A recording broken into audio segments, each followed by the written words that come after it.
Con riferimento ai conferimenti nelle isole ecologiche mobili ci arriva una precisazione da parte dell'assessore competente Trupia sul conferimento degli ingombranti.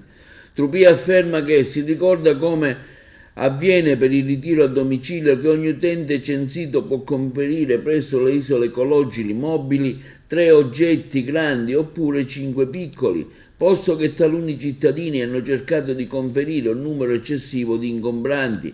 Abbiamo deciso, continua Trupia, di presidiare il servizio con una pattuglia di vigili urbani e abbiamo chiesto e ottenuto anche la disponibilità da parte delle forze dell'ordine, Polizia, Carabinieri e Finanza, che faranno pattugliamento durante il servizio.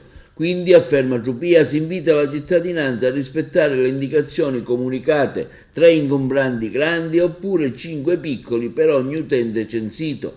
Si ricorda infine, afferma Trupia, che il servizio di ritiro degli ingombranti presso la propria abitazione è attivo. Basta telefonare al numero verde 855 0064 durante la settimana. Intanto il servizio presenta anche delle riduzioni nel conferimento. Giorni fa, infatti, nei pressi del campo sportivo, ove era stata installata l'isola ecologica mobile, i cittadini hanno dovuto conferire per un tempo limitato fino alle ore 9 del mattino. La cosa ha suscitato ovviamente diverse lamentele. La stessa situazione si è verificata venerdì presso l'isola mobile del villaggio Peruzzo, dove i cittadini si sono lamentati per non avere potuto conferire rifiuti in quanto la mobile era andata via presto. Addirittura sono dovuti intervenire anche i vigili urbani.